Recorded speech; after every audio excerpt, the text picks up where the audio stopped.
Welcome, welcome. Hello to you, whether you're watching us live or you are watching this recording later on. Let's take a breath.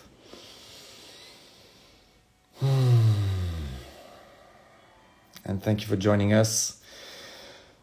I'm speaking to you from France, from the center east of France, Burgundy, wine country. I'm back on the land where I grew up.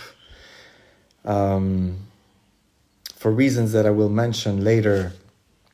And so today, and reasons that have to do with why we're gonna, what we're gonna discuss today, which is healing from grief. And maybe a more appropriate title might be healing with grief.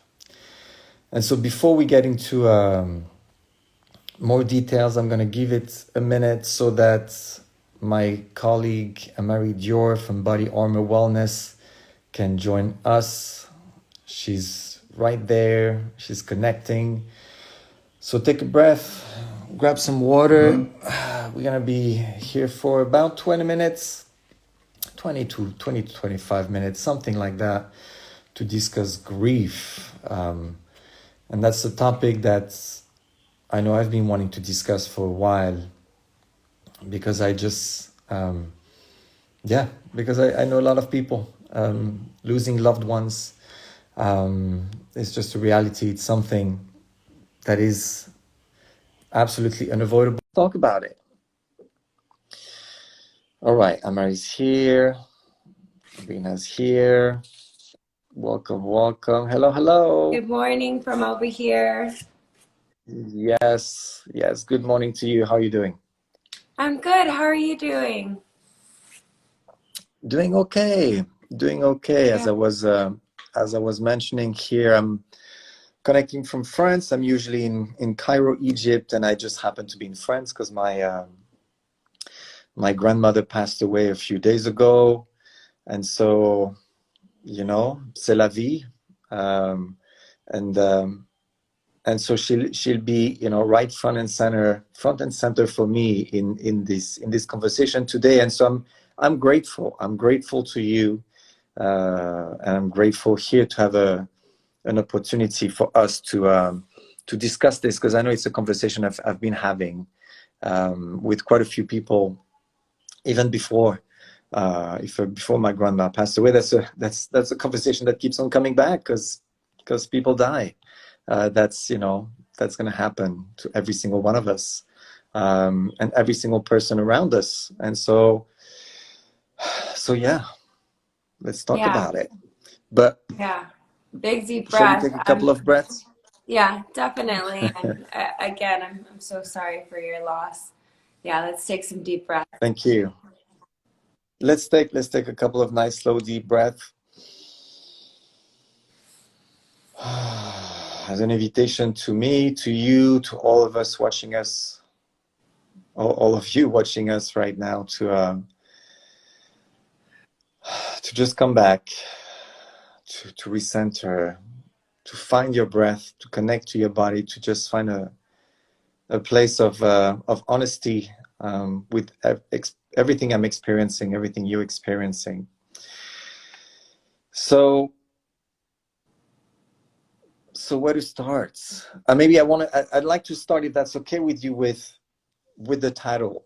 Oh yes. Which I think was healing from grief. Is that right? Dealing with grief, healing from grief. Let's do dealing with grief. And so that's why I wanted to start there, because I think I saw a post that was healing from grief, and that spoke to me. It spoke to me in the sense that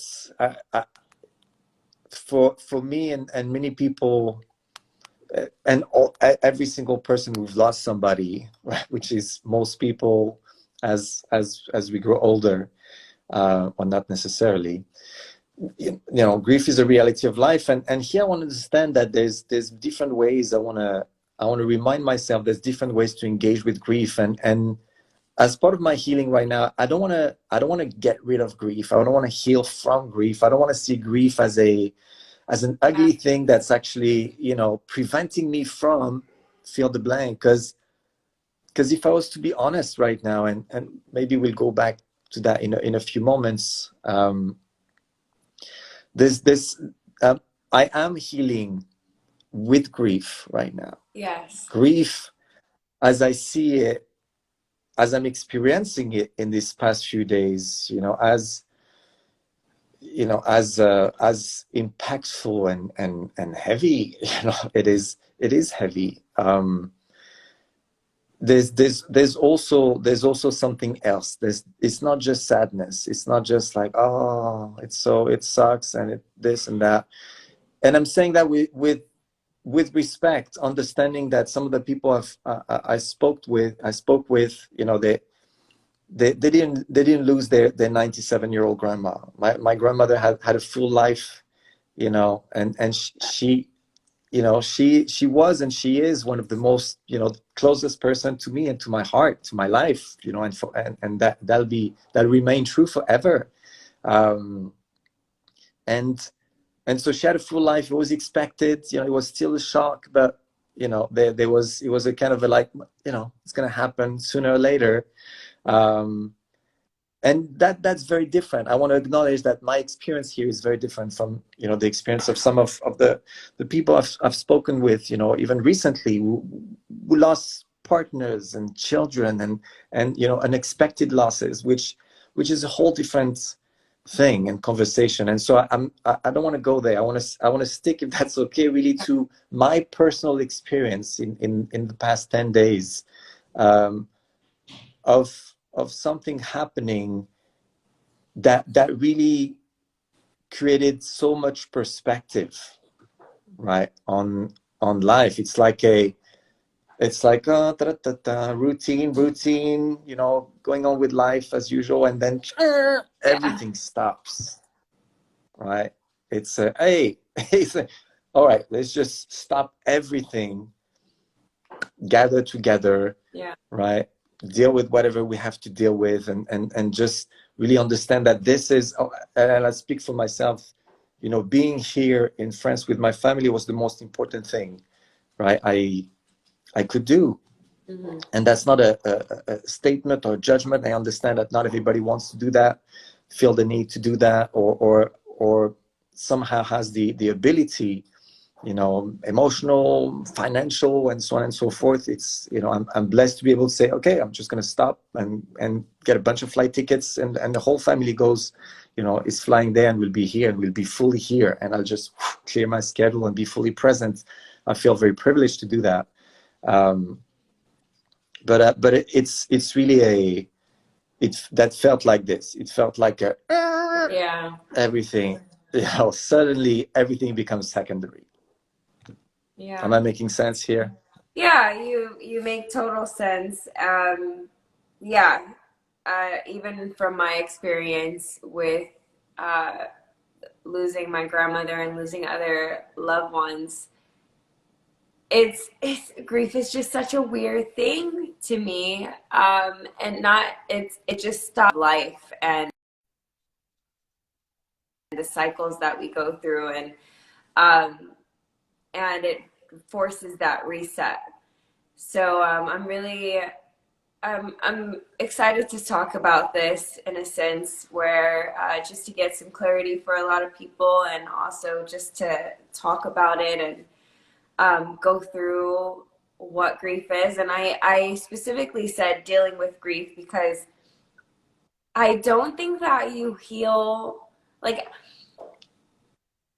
when people say healing from grief, my perspective is like, but grief doesn't really have a cycle. It doesn't have like an end point. It doesn't, you never, for me, like, I never stop missing that person that I lost. Mm. I learned how to cope with it. I learned how to be grateful for that time that God allowed me to have with that person. But like, it's not just, okay, dealt with it. it's been a certain amount of time. Now we're going to close the door, and that's that. So Mm. I really, in a sense of loss and dealing with grief, it's really, all right, that stage of my life has changed, and how do I take it with me in a more beneficial way where I can hold it in my heart moving forward. But I don't just like close the door. It comes with me. Yeah. Does that make sense? Oh yeah, that makes so much sense. And because some of some of what you're mentioning, and I had the privilege to work with Dr. Jennifer Levin, who's a great expert, based in LA, and we facilitated an event, so a couple of events. I don't remember specifically dealing with grief, and she brought her expertise. I brought my expertise as a way to also help people to kind of observe what's happening in a compassionate way, and to bring normalcy, I think, to the experience of grief. And I think there's also a cultural component to grief. And I speak as a French person in France right now, where they can be some stuck-upness. There can be some sense of like, let's just keep it together. And having lived most of my life right now outside of France, and a quarter of my life in the Arab world, where people actually, as far as I see it, give themselves permission to connect to that pain and to be honest with their pain. When I see somebody in Cairo, in Egypt, who's breaking down, I know here that would be received as like, come on, pull yourself together. Yeah. you know and that pull yourself together, to me, feels very, I feel like saying fuck off. Like, I know it comes from love, but just let me feel what I need to feel right now. And so I'm, I'm I think having the space, and I feel like that's a thing that keeps on coming back, right? The space, and to be surrounded with people who will have, I want to say, the strength and the ability and the love to allow me to feel what I need to feel, without trying to pretend that that I'm okay, or I'm not okay, or I don't need somebody to push onto me the fact that, oh, this, it's a gift. And I'm like, yeah, I know, but I see the beauty in it, and we can talk about the beauty. But right now I'm just sad because I lost my best friend. So I think it's interesting here for me, as a practitioner, as somebody who's been studying the nervous system for quite a while right now, to acknowledge that what I'm going through, number one, is normal, right? That I went through that phase of like, what? Like, there was that you started with that freeze, and you were talking about the stages and the cycles, and yes, right, we may simplify and go like, well, there's the state of shock, and then there's a state of anger and sadness and emotions and yearning, and then there's a sense of bargaining, and then the sense of acceptance. Yeah, but that feels very clinical to me, right? In the midst of this experience, that feels very clinical. And so I do every now and then just explore what's happening, and try to not to understand, but give myself permission to feel it. And so I connected. There was a little bit of numbness at some points, even though for some weird reason, the moment I picked up the phone, I knew what was going on. Yeah. And at the same time, then once I got out of that, let's keep it together. And I started to give myself permission to feel. Yes, there some anger, there was some sadness, I started to project my anger on like, with all these COVID restrictions and this and that, and like I noticed myself doing this, and I think that was okay for me to do that, and at the same time being able to also see that in this experience for me,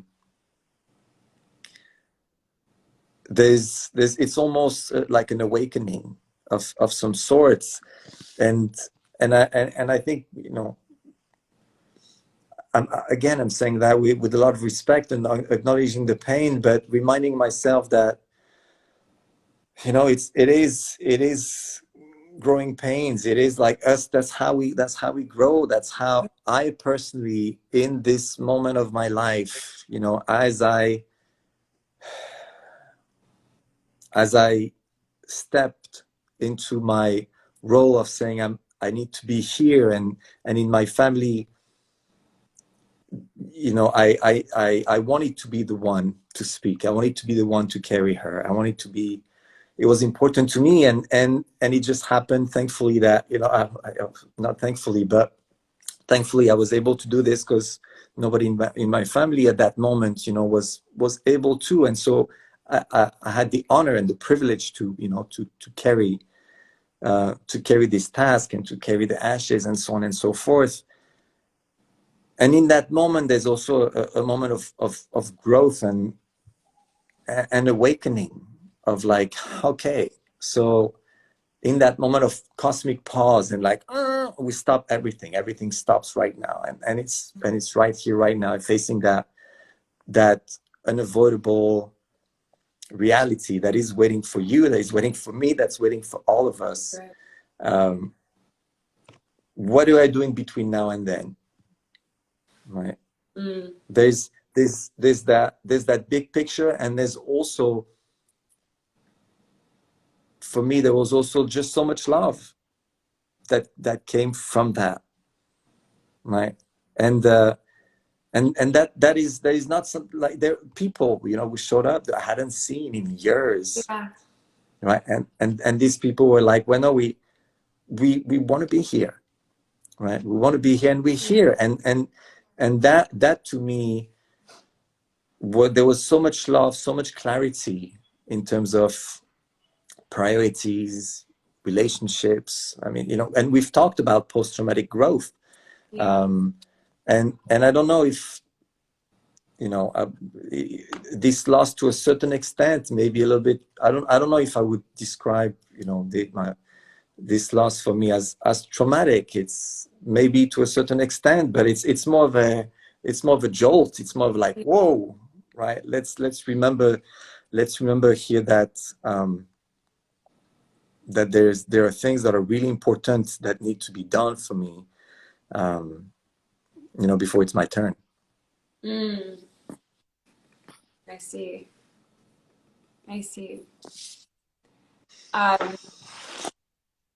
For me, with grief, and I totally agree with you, as far as there's no cycle and certain stages or a certain order that we go in when we experience loss. And I know that there is the like denial, frustration, etc., like the 5 stages. But when I went through the loss of my grandmother 4 years ago, and I looked at these 5 stages, all I could think about was, this is BS. Like, I don't I don't see these stages. I just want to feel what I feel, like you said. And I think that's such a powerful takeaway, is just to be able to feel what you feel fully, without feeling like you have to live up to societal standards, or and that you can truly just be in that moment, and the long moment that it is, as yourself. And in a way, for me, when I went through the loss of my grandmother, it was, I don't know, it was, I could say it was expected, because she had had Alzheimer's for a while, but I was still angry, and I was still in shock. And I thought she was getting better, and I thought I had more hope, you know. So that was really hard for me, and I tried to put on that happy face and like still do my normal activities. And we had a couple of outside of the funeral, like after my grandmother passed away, I still had grief for months, but life had to go on. And I found myself like, okay, I have to show up to this thing. And eventually I just got tired of showing up to places where I just emotionally wasn't ready to be happy. Like wasn't ready to like fully engage in new experiences and go to a housewarming party. And I caught myself in a space where I knew I felt sad. I went to this place anyway, and I was standing in the middle of the room, and I was like, "This is." I don't know. I just thought about my mom. I text her, wasn't doing good, and I was like, "I'm not doing good either." You know what? I left. I left my husband there. I said, "I'll see you later. I'm catching an Uber. I'm going to my mom's house, and I'm just gonna cry it out." Like, and that was still a month Mm-hmm. later, you know. Um, but I wasn't ready, and I couldn't force myself, and I couldn't live up to society standards that like, oh, it was a month ago, or she had a good life, or you expected this because she's been sick. Like I couldn't live up to any of those things. I just had to be, even as I speak now, I feel my throat closing. um, I just had to fully express who I was in that moment and the growth that I needed, and also that closure of just fully being able to have the entire emotional experience instead of like cry a little, cut it off, cry a little, cut it off, be happy, and this choppy circumstance where we go through the stages of grief. My stages were all over the place. I also projected. I was angry at the nursing home. Then I was angry at the hospital, and then I was angry at the nurse that refused to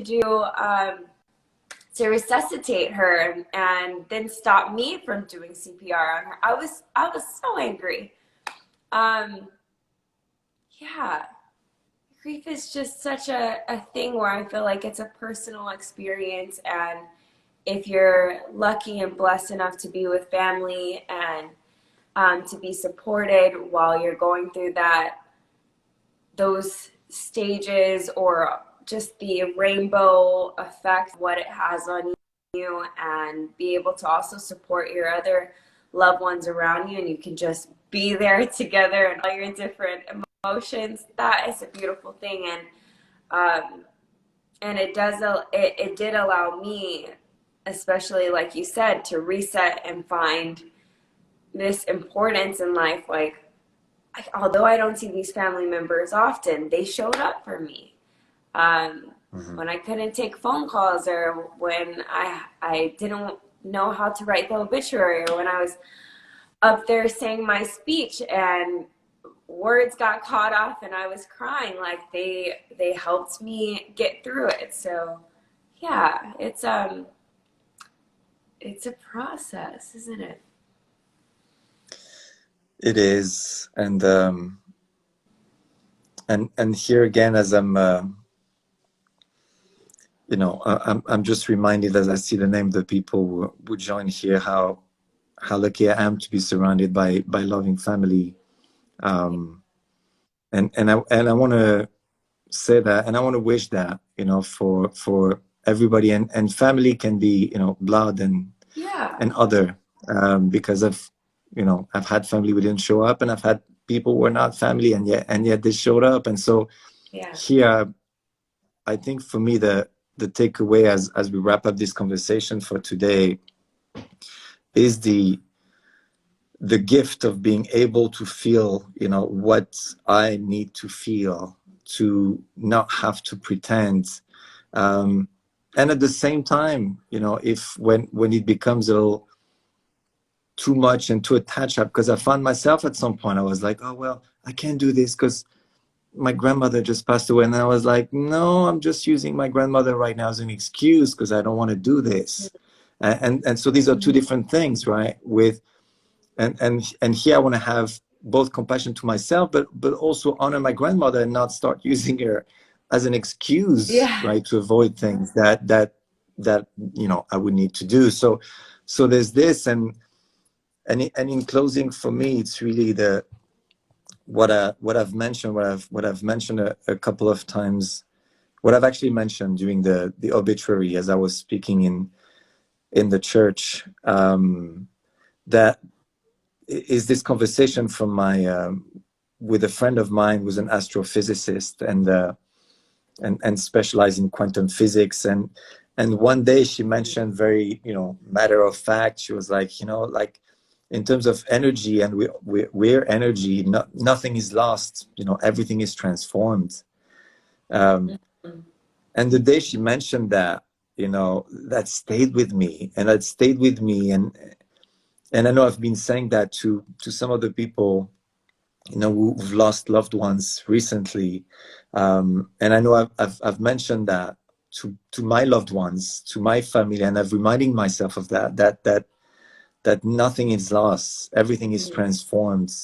And so, regardless of your belief, as you're listening to this, and I know my family, members of my family who have different beliefs, for me there's a sense here that that's okay.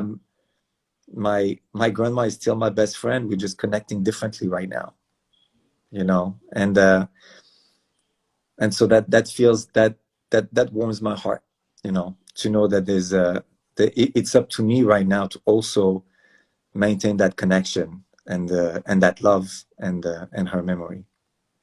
That's beautiful. That's a beautiful takeaway. Thank you, Pierre, for sharing that.